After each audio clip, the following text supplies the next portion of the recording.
Friends, ನೀವು ನೋಡ್ತಾ ಇದ್ದೀರಾ RK ಕೆಂಬಾವಿ ಯೂಟ್ಯೂಬ್ ಚಾನಲ್.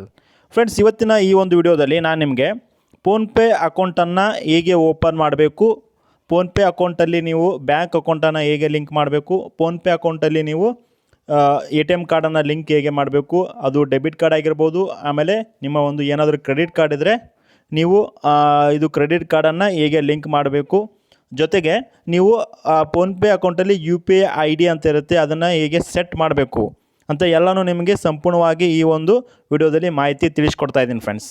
ಹಾಗಾದರೆ ಬನ್ನಿ ಫ್ರೆಂಡ್ಸ್, ವಿಡಿಯೋನ ಶುರು ಮಾಡೋಣ. ಶುರು ಮಾಡೋಕ್ಕಿಂತ ಮುಂಚೆ ನೀವು ಇನ್ನೂ ನಮ್ಮ ಚಾನಲ್ನ ಸಬ್ಸ್ಕ್ರೈಬ್ ಮಾಡಿಲ್ಲ ಅಂದರೆ ಕೆಳಗಡೆ ರೆಡ್ ಕಲರ್ ಬಟನಲ್ಲಿ ಸಬ್ಸ್ಕ್ರೈಬ್ ಅಂತ ಇರುತ್ತೆ, ಅದರ ಮೇಲೆ ಕ್ಲಿಕ್ ಮಾಡಿ ನಮ್ಮ ಚಾನಲ್ನ ಸಬ್ಸ್ಕ್ರೈಬ್ ಮಾಡ್ಕೊಳ್ಳಿ ಫ್ರೆಂಡ್ಸ್, ನೀವು ಫೋನ್ಪೇ ಅಕೌಂಟನ್ನು ಓಪನ್ ಮಾಡಬೇಕಾಗಿದ್ದರೆ ಗೂಗಲ್ ಪ್ಲೇಸ್ಟೋರಲ್ಲಿ ಹೋಗಿ ಫೋನ್ಪೇ ಅಂತ ಟೈಪ್ ಮಾಡಿ. ಸೊ ಫೋನ್ಪೇ ಅಂತ ನೀವು ಟೈಪ್ ಮಾಡಿದಾಗ ನಿಮಗೆ ಒಂದು ಅಪ್ಲಿಕೇಶನ್ ಬರುತ್ತೆ, ಫೋನ್ಪೇ ಅಪ್ಲಿಕೇಶನು. ಅದನ್ನು ಇನ್ಸ್ಟಾಲ್ ಮಾಡ್ಕೊಳ್ಳಿ ಫ್ರೆಂಡ್ಸ್. ಇಲ್ಲಿ ಇನ್ಸ್ಟಾಲ್ ಅಂತ ಇರುತ್ತೆ, ಇನ್ಸ್ಟಾಲ್ ಮೇಲೆ ಕ್ಲಿಕ್ ಮಾಡಿ. ಸೊ ಇನ್ಸ್ಟಾಲ್ ಮೇಲೆ ಕ್ಲಿಕ್ ಮಾಡಿದಾಗ ನಿಮಗೆ ಫೋನ್ಪೇ ಒಂದು ಅಪ್ಲಿಕೇಶನ್ನು ಇನ್ಸ್ಟಾಲ್ ಆಗಿ ಓಪನ್ ಅಂತ ಬರುತ್ತೆ. ಓಪನ್ ಆದಮೇಲೆ ಇಲ್ಲಿ ನಿಮಗೆ ಮೊಬೈಲ್ ನಂಬರ್ ಹಾಕಲಿಕ್ಕೆ ಕೇಳುತ್ತೆ. ನಿಮ್ಮ ಫೋನಲ್ಲಿ ಫೋನ್ಪೇ ಅಕೌಂಟನ್ನು ಮಾಡಬೇಕಾದ್ರೆ ಒಂದಿಷ್ಟು ಕಂಡೀಷನ್ ಇದೆ. ಏನಂದರೆ, ಯಾವ ಒಂದು ನಂಬರ್ ಫೋನ್ಪೇ ಮಾಡ್ತೀರಾ ಆ ನಂಬರ್ ಕಂಪಲ್ಸರಿಯಾಗಿ ಅದೇ ಫೋನಲ್ಲೇ ಇರಬೇಕಾಗತ್ತೆ ಫ್ರೆಂಡ್ಸ್. ಅದಕ್ಕೆ ಒಂದು SMS ಕನ್ಫರ್ಮೇಷನ್ ಹೋಗುತ್ತೆ, ಅದಕ್ಕೆ ದುಡ್ಡು ಕೂಡ ಇರಬೇಕಾಗತ್ತೆ. ಅಟ್ಲೀಸ್ಟ್ ₹1 ಆದರೂ ನಿಮ್ಮ ಒಂದು ಸಿಮ್ಮಲ್ಲಿ ಇರಬೇಕಾಗತ್ತೆ. ಆ ಫೋನ್ ನಂಬರು ಇದರಲ್ಲಿ ಇರಬೇಕು. ಈಗ ಆ ಫೋನ್ಪೇ ಮಾಡುವಂಥ ಒಂದು ಮೊಬೈಲ್ ನಂಬರ್ನ ಇಲ್ಲಿ ನೀವು ಎಂಟ್ರಿ ಮಾಡಿ. ಸೊ ಎಂಟ್ರಿ ಮಾಡಿದ ಮೇಲೆ ನಿಮಗೆ ಇಲ್ಲಿ ಪ್ರೊಸೀಡ್ ಅನ್ನೋ ಆಪ್ಷನ್ ಬಂದಿದೆ. ಈ ಒಂದು ಇಲ್ಲಿದೆಯಲ್ಲ, ಈ ಒಂದು ಆಪ್ಷನ್ ಮೇಲೆ ಕ್ಲಿಕ್ ಮಾಡಿ. ಪ್ರೊಸೀಡ್ ಅನ್ನೋ ಆಪ್ಷನ್ ಮೇಲೆ ಕ್ಲಿಕ್ ಮಾಡಿ. ನಿಮಗೆ ಒಂದು SMS ಹೋಗುತ್ತೆ. ಆ SMS ಬಂದಿರುವಂಥ OTP ಬರುತ್ತೆ, 5 ಡಿಜಿಟ್ OTP. ಆ OTPನ ನೀವು ಕನ್ಫರ್ಮ್ ಮಾಡಿ ಎಂಟ್ರಿ ಮಾಡಿ ಫ್ರೆಂಡ್ಸ್. ಎಂಟ್ರಿ ಮಾಡಿದ ತಕ್ಷಣ ನಿಮಗೆ ಈ ಥರ ಒಂದು ಅಲೋ ಮಾಡಿದ್ಮೇಲೆ ನಿಮಗೆ ಒಂದು ಇಂಟರ್ಫೇಸ್ ಓಪನ್ ಆಗುತ್ತೆ. ಸೊ ಇಲ್ಲಿ ನೋಡ್ತಿರ್ಬೋದು. ಸೊ ನಿಮಗೆ ಈ ಥರ ಒಂದು ಇಂಟರ್ಫೇಸ್ ಓಪನ್ ಆಗುತ್ತೆ. ಇಲ್ಲಿ ನೋಡ್ಬೋದು, ಈ ಥರ ನಿಮಗೆ ಫೋನ್ಪೇ ಇಂಟರ್ಫೇಸ್ ಓಪನ್ ಆಗುತ್ತೆ. ಇಲ್ಲಿ ನಿಮ್ಮ ಒಂದು ಮೊಬೈಲ್ ನಂಬರು ಎಲ್ಲ ಲಿಂಕ್ ಆಗಿ ಬರುತ್ತೆ ಫ್ರೆಂಡ್ಸ್. ಆವಾಗ ಇಲ್ಲಿ ನೋಡ್ತಿರ್ಬೋದು ಆ್ಯಡ್ ಬ್ಯಾಂಕ್ ಅಕೌಂಟ್ ಅಂತ ಇರುತ್ತೆ. ಇಲ್ಲ ಅಂದರೆ ನೀವು ಇಲ್ಲಿ ಕ್ಲಿಕ್ ಮಾಡಿ, ನಿಮಗೆ ಇಲ್ಲಿ ಆ್ಯಡ್ ಬ್ಯಾಂಕ್ ಅಕೌಂಟ್ ಅಂತ ಕಾಣ್ತಿದೆ ನೋಡಿ.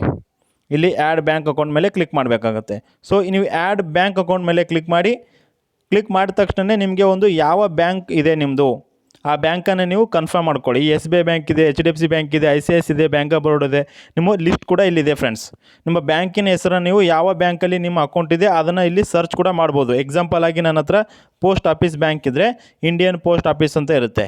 ಇಲ್ಲ ನನ್ನ ಹತ್ರ ದೇನಾ ಬ್ಯಾಂಕ್ ಇದ್ದರೆ ಅಥವಾ ಬೇರೆ ಯಾವುದಾದ್ರೂ ಎಕ್ಸಾಂಪಲ್ ಕೆನರಾ ಬ್ಯಾಂಕ್ ಇದ್ದರೆ ಅದು ಕೂಡ ಇದೆ. ಸೊ ಯಾವ ಬ್ಯಾಂಕ್ ಇದೆ ನಿಮ್ಮ ಹತ್ರ, ಈ ಬ್ಯಾಂಕ್ ಲಿಸ್ಟ್ ಇದೆ. ಈ ಲಿಸ್ಟಲ್ಲಿ ನೀವು ನೋಡ್ಕೊಂಡು ಅದನ್ನು ಕ್ಲಿಕ್ ಮಾಡಿ ಫ್ರೆಂಡ್ಸ್. ಈಗ ಎಕ್ಸಾಂಪಲ್, ಈಗ ನಾನು SBI ಬ್ಯಾಂಕ್ ಅಂತ ಕ್ಲಿಕ್ ಮಾಡಿದ್ರೆ ನೀವು SBI ಬ್ಯಾಂಕ್ ಮೇಲೆ ಕ್ಲಿಕ್ ಮಾಡಿ. ಆವಾಗ ಆ ಒಂದು SBI ಬ್ಯಾಂಕಿಗೆ ಮೊಬೈಲ್ ನಂಬರ್ ಲಿಂಕು ಇದೇ ಫೋನ್ ನಂಬರ್ ಇರಬೇಕಾಗತ್ತೆ. ಆ ಒಂದು ಫೋನ್ ನಂಬರ್ ಲಿಂಕ್ ಇದ್ದರೆ ಅದು ನಿಮಗೆ ಆ ಒಂದು ಫೋನ್ ನಂಬರಿಂದ SBI ಬ್ಯಾಂಕಲ್ಲಿ ಅಕೌಂಟ್ ಇದ್ದುದನ್ನು ಫೈಂಡ್ ಮಾಡುತ್ತೆ. ಫೈಂಡ್ ಮಾಡಿ ನಿಮಗೆ ಈ ಥರ ಒಂದು ಅಕೌಂಟನ್ನು ಆ್ಯಡ್ ಮಾಡಲಿಕ್ಕೆ ಕೇಳುತ್ತೆ. ಅದನ್ನು ನೀವು ಡನ್ ಅನ್ನೋ ಆಪ್ಷನ್ ಮೇಲೆ ಕ್ಲಿಕ್ ಮಾಡಬೇಕು. ಡನ್ ಆಪ್ಷನ್ ಮೇಲೆ ಕ್ಲಿಕ್ ಮಾಡಿದಾಗ ಇಲ್ಲಿ ನೋಡ್ತಿರ್ಬೋದು, ನಿಮ್ಮ ಒಂದು ಫೋನ್ಪೇಯಲ್ಲಿ ಸ್ಟೇಟ್ ಬ್ಯಾಂಕ್ ಆಫ್ ಇಂಡಿಯಾದ್ದು ಅಕೌಂಟು ಆ್ಯಡ್ ಆಗಿದೆ. ಅದೇ ಥರ ನಿಮ್ಮ ಯಾವುದು ಅಕೌಂಟ್ ಇರುತ್ತೆ ಅದನ್ನು ನೀವು ಇಲ್ಲಿ ಕ್ಲಿಕ್ ಮಾಡಿ ಫೋನ್ಪೇ ಅಕೌಂಟಿಗೆ ಹಾಕಬೇಕು.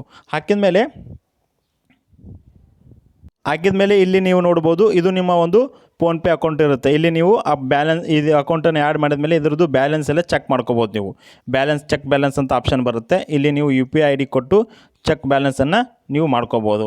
ಸೊ UPI IDನ ಹೇಗೆ ಸೆಟ್ ಮಾಡಬೇಕು, ನಿಮಗೆ ಒಂದು 6 ಡಿಜಿಟು UPI ID ಸೆಟ್ ಮಾಡೋದು ಆಪ್ಷನ್ ಬರುತ್ತೆ. ನೀವು ಇಲ್ಲಿ ಸೆಟ್ UPI ID ಅಂತ ಬರುತ್ತೆ. ಸೊ ಆವಾಗ ನೀವು UPI IDನ ಸೆಟ್ ಮಾಡಬೇಕಾಗತ್ತೆ. ಆ UPI IDನ ಸೆಟ್ ಮಾಡಿದ್ಮೇಲೆ ನಿಮಗೆ ಒಂದು SMS ಬರುತ್ತೆ, OTP ಬರುತ್ತೆ. OTPನ ನೀವು ಎಂಟ್ರಿ ಮಾಡಬೇಕು. ಆಮೇಲೆ ನೀವು ನಿಮಗೆ ಬೇಕಾದಂಥ 6 ನಂಬರ್ಸನ್ನು ನೀವು ಸೆಟ್ ಮಾಡಬೇಕಾಗತ್ತೆ. ಅದನ್ನು 2 ಟೈಪು ನೀವು ಸೆಟ್ ಮಾಡಿ ಓಕೆ ಕೊಡ್ರಿ. ಓಕೆ ಕೊಟ್ಟಾದಮೇಲೆ ನಿಮಗೆ ಅದು ಓಪನ್ ಆಗುತ್ತೆ ಫ್ರೆಂಡ್ಸ್.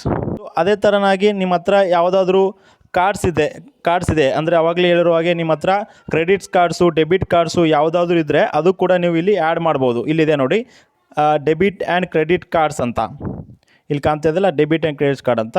ಅದು ಕೂಡ ನೀವು ಇಲ್ಲಿ ಆ್ಯಡ್ ಕಾರ್ಡ್ಸ್ ಮೇಲೆ ಕ್ಲಿಕ್ ಮಾಡಿದಾಗ ನಿಮ್ಮ ಹತ್ರ ಇರುವಂಥ ಕಾರ್ಡ್ ನಂಬರನ್ನು ಹಾಕಬೇಕು. ಸೊ ಈ ಥರ ನೀವು ನಿಮ್ಮ ಒಂದು ಬ್ಯಾಂಕ್ ಅಕೌಂಟ್ಗೆ ಲಿಂಕ್ ಮಾಡಿ ಕ್ರೆಡಿಟ್ ಕಾರ್ಡು ಲಿಂಕ್ ಕೂಡ ಮಾಡ್ಬೋದು ಫ್ರೆಂಡ್ಸ್. ಈಗ ಅದರ ಜೊತೆಗೆ ನೀವು ಬ್ಯಾಂಕ್ ಅಕೌಂಟ್ ಲಿಂಕ್ ಆದಮೇಲೆ ಒಂದು ಅಮೌಂಟನ್ನು ಹೇಗೆ ಸೆಂಡ್ ಮಾಡಬೇಕು ಅಂತ ಹೇಳೋದಾದರೆ ಇಲ್ಲಿ ನೋಡ್ತಿರ್ಬೋದು ಟು ಮೊಬೈಲ್ ಅಂತ ಇದೆ, ಟು ಮೊಬೈಲ್ ನಂಬರ್ ಅಂತ ನಿಮಗೆ ತೋರಿಸ್ಕೊಡ್ತೀನಿ ನೋಡಿ. ಇಲ್ಲಿದೆಯಲ್ಲ ಟು ಮೊಬೈಲ್ ನಂಬರ್. ಸೊ ಇದ್ರ ಮೇಲೆ ಕ್ಲಿಕ್ ಮಾಡಿ. ಟು ಮೊಬೈಲ್ ಅಂತ ಕ್ಲಿಕ್ ಮಾಡಿದಾಗ ನಿಮಗೆ ಇಲ್ಲಿ ನಂಬರ್ ಎಂಟ್ರಿ ಮಾಡಲಿಕ್ಕೆ ಕೇಳುತ್ತೆ. ಆ ನಂಬರ್ನ ಎಂಟ್ರಿ ನೀವು ಇಲ್ಲಿ ಫೋನ್ ನಂಬರ್ನ ಎಂಟ್ರಿ ಮಾಡಿದಾಗ ಅವ್ರದ್ದು ಕೂಡ ಫೋನ್ಪೇ ಇರಬೇಕಾಗತ್ತೆ. ಅಂಥವ್ರ ನಂಬರ್ ಮಾತ್ರ ಇಲ್ಲಿ ಎಂಟ್ರಿ ಮಾಡಬೇಕು.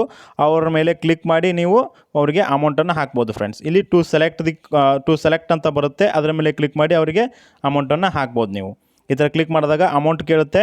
ಆಮೇಲೆ ಇಲ್ಲಿ ನಿಮ್ಮ ಒಂದು ಅಕೌಂಟನ್ನು ಸೆಲೆಕ್ಟ್ ಮಾಡಿ ಕೇಳುತ್ತೆ. ಆಮೇಲೆ ನೆಕ್ಸ್ಟ್ ಇಲ್ಲಿ ಪೇ ಅಂತ ಬರುತ್ತೆ. ಸೊ ಇಲ್ಲಿ ನೀವು ಪೇ ಅನ್ನೋ ಆಪ್ಷನ್ ಮೇಲೆ ಕ್ಲಿಕ್ ಮಾಡಿದಾಗ ನಿಮಗೆ ಹೇಳಿರುವಾಗಲೇ ಇಲ್ಲಿ enter U P I pin ಏನು ಸೆಟ್ ಮಾಡಿರ್ತಿರಲ್ಲ ಆ ಯು ಪಿ ಐ ಪಿನ್ನು ಇಲ್ಲಿಗೆ ನಿಮಗೆ ಬರುತ್ತೆ ಫ್ರೆಂಡ್ಸ್. ಆ ಥರ ನೀವು ಸೆಂಡ್ ಮಾಡ್ಬೋದು. ಇದರಲ್ಲಿ ಬ್ಯಾಂಕ್ ಅಕೌಂಟಿಗೂ ಕೂಡ ಅಮೌಂಟನ್ನು ಸೆಂಡ್ ಮಾಡ್ಬೋದು. ನಿಮ್ಮ ಹತ್ರ ಅವ್ರದ್ದು ಫೋನ್ಪೇ ಇಲ್ಲ ಅಂತಂದರೆ ಜಸ್ಟ್ ನಿಮ್ಮ ಹತ್ರ ಅವ್ರದ್ದು ಬ್ಯಾಂಕ್ ಅಕೌಂಟ್ ಇದೆ, U P I I D ಇದೆ ಅಂದರೆ ಅದು ಇಲ್ಲಿ ಬ್ಯಾಂಕ್ ಅಕೌಂಟ್ ಮೇಲೆ ಕ್ಲಿಕ್ ಮಾಡಿ ಅವರ ಒಂದು U P I I D ಮತ್ತು ಬ್ಯಾಂಕ್ ಅಕೌಂಟನ್ನು ಡೀಟೇಲ್ಸನ್ನು ಕೊಟ್ಟು ಇಲ್ಲಿ ಪ್ಲಸ್ ಮಾರ್ಕ್ ಅಂತ ಹೋದಾಗ ಅಲ್ಲಿ ಯಾವ ಬ್ಯಾಂಕ್ ಇದೆ, I F S C code ಏನಿದೆ, ಎಕ್ಸಾಂಪಲ್ ಕೆನರಾ ಬ್ಯಾಂಕ್ ಇದ್ದರೆ ಅವರ account number, I F S C code ಇದ್ದರೆ I F S C code, ಅಕೌಂಟಲ್ಲಿ ಯಾವ ಥರ ನೇಮ್ ಇದೆ ಅದನ್ನು ಫಸ್ಟು ಸೆಟ್ ಮಾಡಿ ಆ್ಯಡ್ ಮಾಡಬೇಕು. ಅವ್ರದ್ದು ಆ್ಯಡ್ ಮಾಡಿದಾದಮೇಲೆ ಇದ್ರ ಮೇಲೆ ಕ್ಲಿಕ್ ಮಾಡಿದಾಗ ಅವರಿಗೆ ಅಮೌಂಟ್ ಕೇಳುತ್ತೆ. ಅಮೌಂಟನ್ನು ಹಾಕಿ ಸೇಮ್ ಪ್ರೊಸೀಜರ್ನ ಮಾಡಿ ನೀವು ಅಮೌಂಟನ್ನು ಟ್ರಾನ್ಸ್ಫರ್ ಮಾಡ್ಬೋದು. ಸೊ ಈ ಥರ ನೀವು ಫೋನ್ಪೇ ಅಕೌಂಟನ್ನು ಆದಷ್ಟು ಈಸಿಯಾಗಿ ನೀವು ಮಾಡ್ಬೋದು ಫ್ರೆಂಡ್ಸ್.